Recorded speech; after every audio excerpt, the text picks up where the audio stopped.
Welcome into the Atlanta Football Party. I'm Jarvis Davis. Coming up on today's show, Arthur Blank had to address all of that.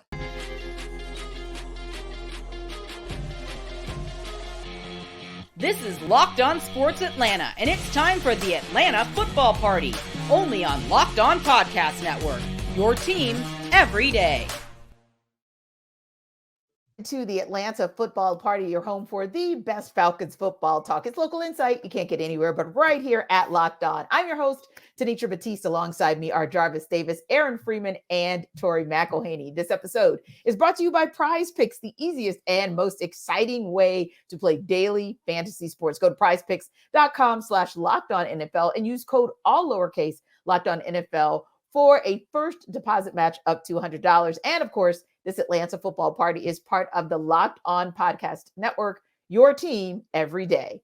Now, Arthur Blank had a press conference Friday to answer questions about the hiring of Raheem Morris, but were all the questions surrounding the hiring of the Falcons' 19th head coach actually answered? We'll talk about that and whether or not we can take some inspiration from what the Falcons saw in the Super Bowl last night. And of course, we'll wrap up with the halftime show we knew we needed just 5 years ago. But first, let's talk top three with JD, Tori, and Free. Jarvis, you said, have we actually cleared up the Bill Belichick question for good? Yeah, yes, absolutely. And I'm glad that Arthur Blank addressed it so we can go and so we can move on, because at the end of the day, I feel like he shouldn't have, because there was a report that Arthur Blank had offered Bill Belichick the position. Now, granted, I'm putting a couple of factors here, right? Let's look at it. Bill Belichick only interviewed for one position. And we knew that he wanted to coach, right? He wouldn't have taken 2 interviews with his organization if he did not want to, be a head coach of the team. And for it to get out there that he was offered a position and Raheem Morris is the head coach, that is, you're insinuating that he turned down the spot, which makes no sense whatsoever. So I feel like I'm glad Arthur Blank addressed it, but I really, really feel like he didn't have to. Yeah. And I think that's one of those where we knew kind of out of the gate, let's just kind of answer the question or really just tackle, and I'll use Coach Raheem Morris's words, the 800-pound elephant in the room. This is just a different elephant, if you will, but it was one of those, let's just get that out of the way. Similar to me, Tori, where the Falcons did a good job with both David Bassity and Greg Beatles coming out of the gate and explaining to us what was going on with Mr. Blank and why he wasn't there, and then immediately giving the reins over to Raheem Morris and Terry Fontenot for that press conference. So I think that's good that question was explored, it was addressed, it was answered, and I feel like we can all kind of say, okay, let's move on. There's no story there. It's time to go. But there was a story for another intriguing aspect of both Coach Morris's press conference last year, and of course, what's coming up. We know, Tori, we're 2 weeks away from the NFL Combine. Free agency is not far behind it. Neither is the draft. So there was conversation, and you asked a question, and you felt like, hey, the answer about QB1 left no crumbs. Yeah, I was really interested. You talk about, we had all these talking points that we needed to talk to Arthur Blank about, and we needed to talk about organizational structure and the movement of Rich McKay to kind of off of day-to-day football operations. We needed to talk about what Jarvis is talking about, the Bill Belichick elephant in the room. So all those things got covered. And then about halfway through, it's all right, now let's start looking ahead. And you can't look ahead without talking about the quarterback. You just can't. That is the biggest question facing this organization, this franchise, where it is right now. And I asked because I was curious, because in Raheem Morris and Terry Fontenot, that introductory press conference, they said that their conversations about the quarterback position had been brief and in passing, and that those plans will be developed in the coming weeks. And so I was kind of curious, if you're Arthur Blank sitting there as the owner of this franchise, it's how long, what type of leash is there in terms of getting a QB1 plan together and to him to kind of evaluate where they want to go and what they want to do. And I asked him that, and he had a really interesting response where he said, this is essentially not something that we can use a year to strategize about. That's where this organization is right now. They need answers sooner rather than later in terms of the quarterback position, especially the starter, and kind of revamping the room, I think, as a whole too. Agreed. And he even said in the same breath, in the same answer, where he was like, look, I can tell you there's not a plan right now. Like it's not been fleshed out. And to a certain extent, it's like all of those conversations are actively happening. Like they literally last week were having their February scouting meetings to go over draft prospects. So these are conversations that are happening. And Arthur Blank even said, these conversations are really going to pick up steam here in the next couple of weeks because they have to, because all of those things that you're talking about are going to be on us before we know it. Yeah, indeed. And I'm glad you mentioned that, Tori, because I feel like that was maybe one of the questions from Raheem's press conference that most of us walked away. We didn't feel like we got enough of what that meant to us. And I think just hearing a little bit more about that from Arthur Blank kind of closes that loop, especially because I think we can all agree on this podcast that this team is close. Like, this team has pieces. This team is not even, to me, they're closer to moving on to the postseason than they are moving backwards to a reset or a rebuild or whatever you want to call it. So I think to know that there's just that one, and if you can really just shore up people's thoughts and kind of give some confidence around the fact that we know, and we're not here to play the 2 or 3 year game. We're already kind of played that, and it led us to 7-10, 7-10, 7-10. We're now ready to make that step forward. I think that's really good that Arthur Blank was able to really round out that conversation for us, because I know it was kind of a lingering question for me after Raheem's press conference as well. And Aaron, you look at it from a totality perspective. I think the other thing is just the good of seeing that Coach Ra's coaching staff rounded out fairly quickly. There's a lot of positive feedback about names, whether the experience or no, that's not the point, but the names and the credentials and the pedigree that so many on his coaching staff bring to the table. I think that was a real positive as well. And just talking about coaching, the coaching staff was a part of that press conference conversation too. Yeah, I thought it was interesting that Blank brought that up, talking about how he kind of linked Dan Quinn's failures in Atlanta because he wasn't able to sort of maintain the coaching staff after the departure of Kyle Shanahan. And Blank brought that up. And sort of, I think that's one of the criticisms that you've heard about the Falcons hiring Raheem Morris, which is like he's a defensive minded coach, although we know he has experience on both sides of the ball. But, he's not necessarily going to be calling the plays on offense.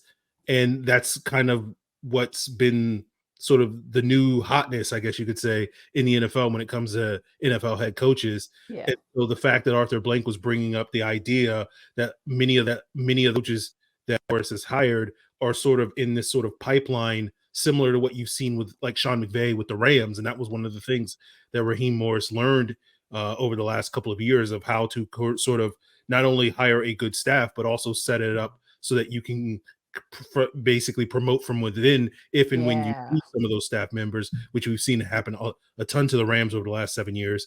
And hopefully, it's not necessarily a great thing if that happens, but it usually means that the Falcons are successful if people are getting jobs elsewhere. So like, you kind of want to see that happen in Atlanta as well in the future. So I thought that was interesting that Arthur Blank brought that up in the presser. Yeah, and I think that kind of mirrors itself to continuity as well, because you got a nice mix that he has. Like, Raheem retained a decent number of members of Arthur Smith's coaching staff while infusing more coaches that had that kind of potential to be that next guy who, how we say each year, ooh, that's the hot guy in the coaching cycle for head coach, or that's the hot guy to move up from the assistant to the coordinator who's going to be calling the plays. So I love the blend there. I think that's going to bode well. But I also think the blend, to your point, Aaron, is going to be a lot in the affirmative of when, because we do know several of these guys are going to part ways within at least, I'd say, the first 2 or 3 years. Like Zach Robinson, I don't think anybody's prepared for him to stay for the duration of time that Raheem Morris stays, for example. But I think if that happens, like you said, it's just like corporate America. I mean, you're always supposed to have a succession management plan. And if you have that plan, when these things happen, then you can just continue to move along with your strategy and your schemes more smoothly. Now, speaking of a succession plan and a guy that parted ways with the Falcons several years ago, may not have come out like he wanted it to last night, but certainly we know that there's some blueprints that we can take away from what we saw in Kyle Shanahan's performance as the head coach of the 49ers, but also maybe some takeaways from what we saw from the Chiefs that can also be encouraging to this Falcons team. We'll talk about it a little bit more on the other side.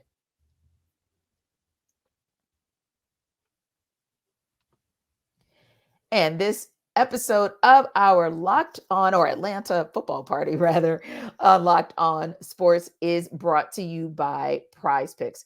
So Prize Picks, as we mentioned to you, is America's #1 fantasy sports app. With over 3 million members, we are the easiest, most exciting way to play DFS. It's just you against the numbers. You pick more than or less than on 2 to 6 player stat projections and watch the winnings roll in. Now it's demon time on Prize Picks. You can now win up to, get this, 100 times your money with as little as 4 correct picks. You can turn $10 into $1,000. Demons and goblins are the newest way, most exciting way to play at Prize Picks. Squares marked with red demons or green goblins get you different payouts. You can now win up to 100 times your money, again, with as little as 4 correct picks. So you think about this. If you were someone who, for example, picked that, like Jarvis and I actually did, that McCole Hardman was going to be the X factor, and he was going to be the guy to probably score the touchdown, the game-winning touchdown, or be the one who put the Chiefs in position to win that game, then you might have actually gotten this right, because the stat would have been that he was going to be responsible for a score, or he was going to actually score. So if you want to get into the mix of that, go to prizepicks.com/LockedOnNFL and use code LockedOnNFL for a first deposit match up to $100. I mean, what do you have to lose at the end of the day? Or Locked On NBA, now that they're getting really into the season, we're headed to the All-Star break. That's another great place for you to make a few extra dollars on the cheap. And don't forget, Prize Picks is picking more and picking less, but hey, it makes it easy to get $100.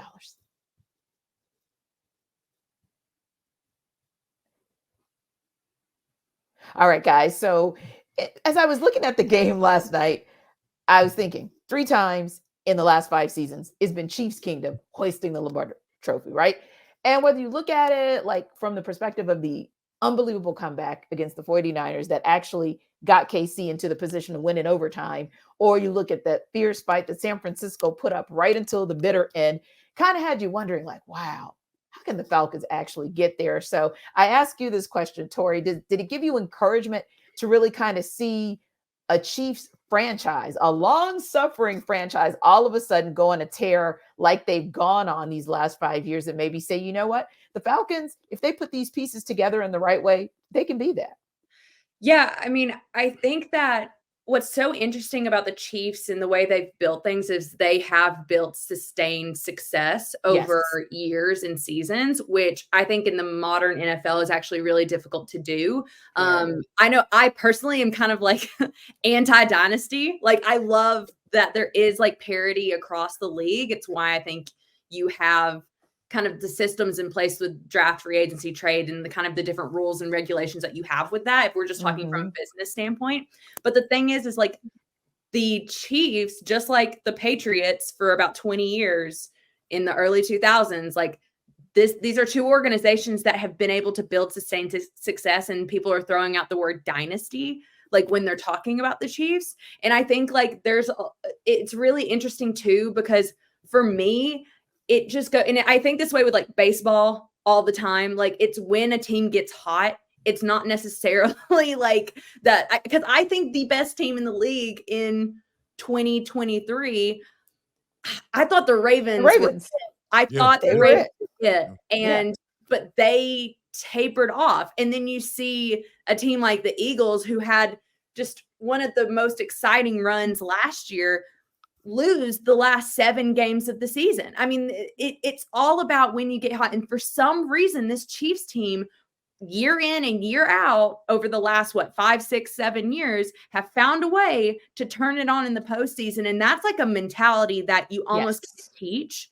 And it's something that I think, like, if you're the Falcons kind of watching from afar, you kind of can believe in this whole idea of sustained success. And that it's not just like, we're going to like be good for 2 years and then we're going to lose out on people who are retiring or moving off of their rookie deals or whatever. No, this is a team that has, over the course of 6 or 7 years, has been relevant, and not just been relevant, they've been winning. And I think that's hopeful for a team like the Falcons that are actively trying to build something that can sustain.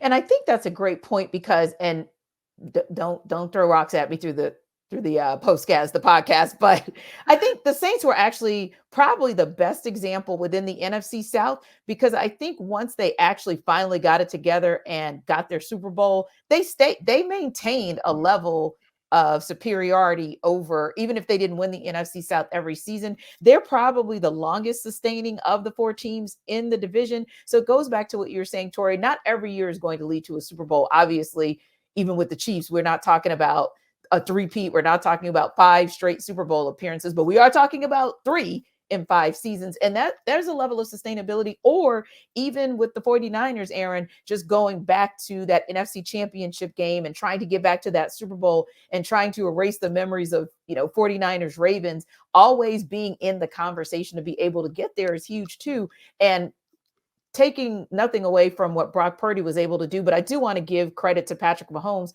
A lot of it is also going back to what you asked, Tori, about with Arthur Blank, and that's getting the right guy under center. Because Aaron, a big part of what they were able to do was for Patrick Mahomes, not that he's older, but he is kind of like an elder statesman, and for Travis Kelce to get in that room with a Rashee Rice and say, hey, let me teach you how to be that guy. I know you're a rookie, but you're a bad guy, and let me tell you about game time and slowing the game down for you, or getting Marquez Valdez-Scantling back to the mindset that he had for maybe a season or 2 ago. I think all of those things are huge, and sustainability is probably the most encouraging thing from what you saw yesterday, devoid of maybe an actual Super Bowl win. Yeah, I think when you're talking about sustainability, you're talking about quarterback play. That's the thing that allows you to be stable for a very long time, because we know that these guys, we saw it here with Matt Ryan, 14 years. You think question. that, Patrick Mahomes can play 14 plus years. We saw Tom Brady do it for 22 years or whatever ridiculous number he played at for a long time. And so when you talk about that sustainability of why a team like the Chiefs can sort of weather all these different storms, and I think the success of the Chiefs is, when it comes to, we need to fix our defense, they were able to do that. We need to fix our offensive line, they were able to do that. And when you have a team that has the best quarterback on the planet, and you are pretty consistently good at solving problems, that's going to allow you to sort of come back year after year and be in a position to do this. And to the 49ers credit, they haven't necessarily had the stability at the quarterback position that the Chiefs have had, but they've been pretty good at doing the other things. Everything with else, the right. sustainability. Right. I guess for them, their Patrick Mahomes is Kyle Shanahan, right? With the play calling, and you can kind of figure it out at the quarterback position because you believe that guy's going to be put in a great position to succeed. So I think sustainability is key for both of these teams. And if the Falcons hope to match it, then, they got to find the right coach. Hopefully they've done that now. And then they got to find the right quarterback. And that should allow them to have the success to be able to get multiple bites at the apple that I think you need if you really have any intention of winning a Super Bowl. Yeah, I think one of the things that I think you bring up a great point, and I think we all kind of get into the same thing as far as you need to talk about sustainability, right? Like, what does that look like for the Falcons? Because I know watching the game last night, I'm like, okay, I just basically broke it down to this. Like, all right, we can find Michael Jordan, find Michael Jordan in the draft and draft him, or we can say, hey, let's build a team. Let's get a collective team, because there were so many moments in that game where I felt like the 49ers were going to win. And T, before you walked out of the door of my house, you said it. Like, man, 49ers feel like they're going to pull this bad boy. And I was like, yeah, me too. And then I saw Mike. And I was like, just hop on the field. It's like, I got 3 points. Oh, we're down 3 points. Oh, man. Right. And he just looked so cool, calm, and collected throughout the entire game. It's like, oh my gosh, like I can understand the calmness that Andy Reid had, because he put it on display. It was on full display last night, because if Travis Kelce would have run up on me like that, like, it would have been an issue, because like, you don't run up on Andy Reid. Andy Reid is like the most lovable coach, that you possibly think of. So I think that, when you put it down like that, as far as like, okay, let's see if we can go get Michael Jordan, or let's see if we can just build this team and we can get a guy that can come in and make necessary plays to at least get us to the Super Bowl, because we know at the end of the day, anything can happen. But man, like, unless it's 15 is up under center, like, he's gonna figure out to get a win. And I think that overall, the Falcons should have some hope. They should be able to say, you know what, we can get that sustainability. We can build a culture, from even from a coaching staff standpoint, because Steve Spagnuolo, like, I think he needs to get a lot more credit. People starting to come around on that, but I feel like he needs to get more credit for what he's been able to do with that defense, because we know where the money is. The money is right there up under the taking snaps at quarterback.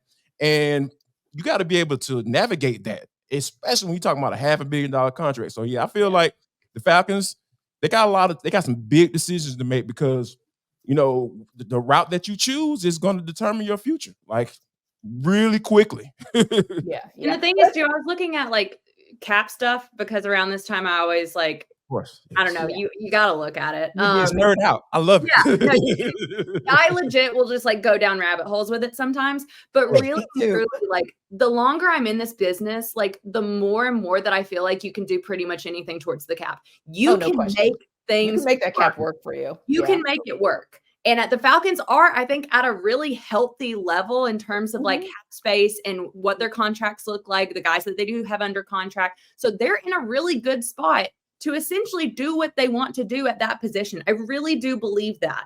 And the problem is, and it's like, and this is the issue that they got in, 5 years ago after the last Super Bowl, you dole out these huge contracts for aging players, and you don't necessarily are getting the success. And now you're pigeonholed because you have all this money in these individuals. And that's where they don't want to be. Like, because again, that's something that the Chiefs have done, I think, a pretty good job of, is like, they found ways to have money in the bank. Like, they found ways to still pay Patrick Mahomes. Yes. They will get paid, we'll win a chip.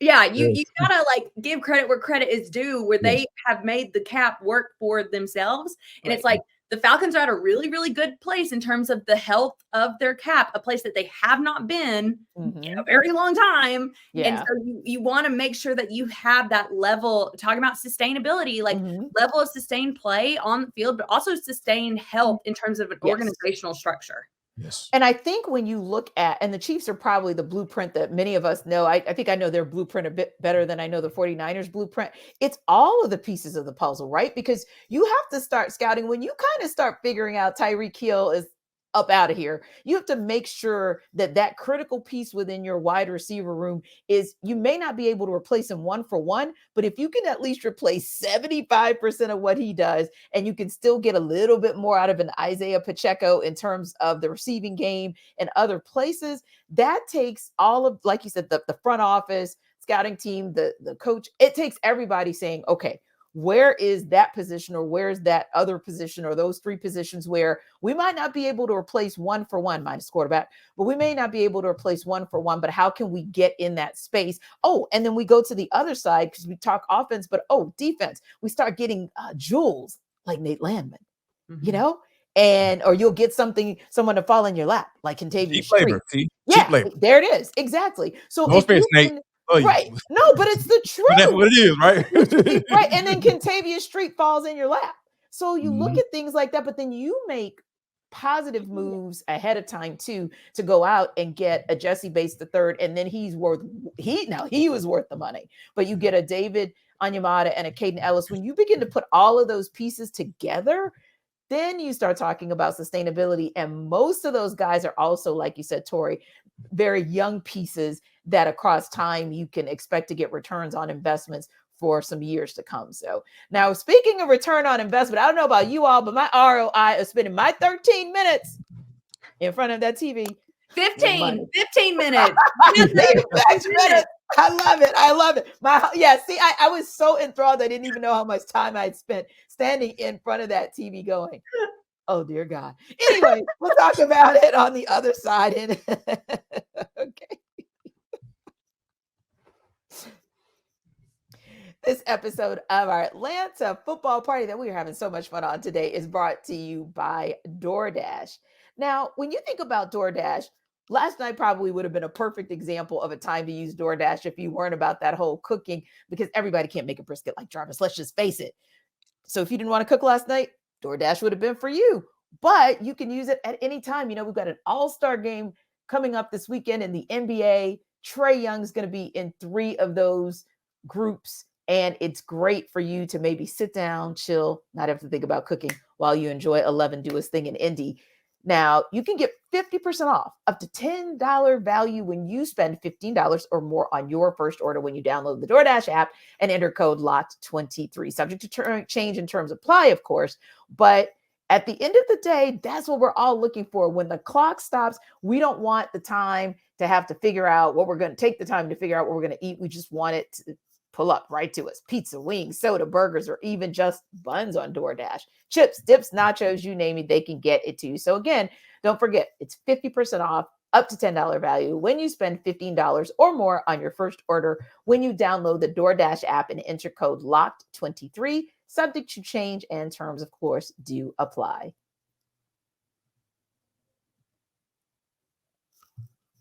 Ooh, now for the fun part. And Aaron, I'm going to start with you so you can talk about how amazing that performer was to you last night, because I know you were sitting there with bated breath waiting for that halftime show.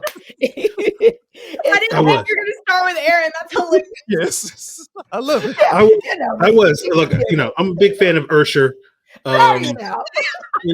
Like we do this thing at the Super Bowl party I go to, where we basically come up with 5 songs that we think the person's going to sing, and whoever gets the most right, wins a small prize or whatever. Nice. I was so upset. There was a one downside. I only got 4 out of 5. Usher didn't play "You Remind Me," and I was like, Usher, what are you doing?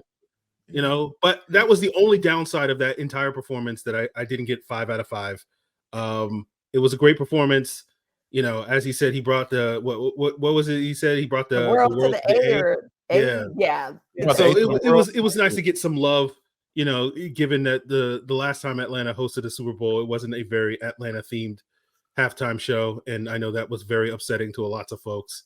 And we've seen what an Atlanta themed halftime show could potentially look like in some of the recent years, and it was nice to see that from Usher. Was he top 5 for you as far as all-time performances, or is it too early, too soon to know? I mean, I'm having a hard time thinking of 4 others that would be better than this. So let's go with top 5. Prince, I feel like, have always been 1 and 2 for me. Beyonce when she headlined, and then Prince, of course. But other than that, I mean, the Shakira J-Lo one was cool because that was cool. I thought that was cool. And then I thought the hip hop one from a few years ago. Oh yeah, Dre, Mary J. Snoop, and Snoop. Eminem. I thought that was cool, but I would put it in the top 5. I had so much fun. I mean, the man was doing great. He needed a towel, but he was giving it his all. And I was having so much fun. It was so funny because it was the roller skates. That's when the performance really changed. Yes, that's when it went from Usher to Ursher. Right. Yeah. When he put those skates on. And honestly, gotta give it up for Alicia Keys. She was stunning. That outfit was stunning. Oh my goodness. Killing it. I was just like, my boo. The whole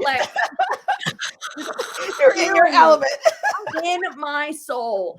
And then her coming out, I thought Luda, okay, y'all know we were there. Luda has rappelled from the ceiling before and performed.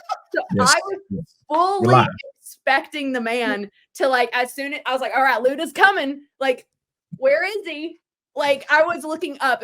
I didn't think that he was just gonna walk up. I thought he was gonna do crazy, but it worked. It was so good. I mean, I was really happy with it. And it's I think all of the songs that our generation, I put all of us in the same generation, but all of us. This is what you want. Yeah. This was it. We are the people that they were marketing towards. Yeah, exactly. I was mission accomplished.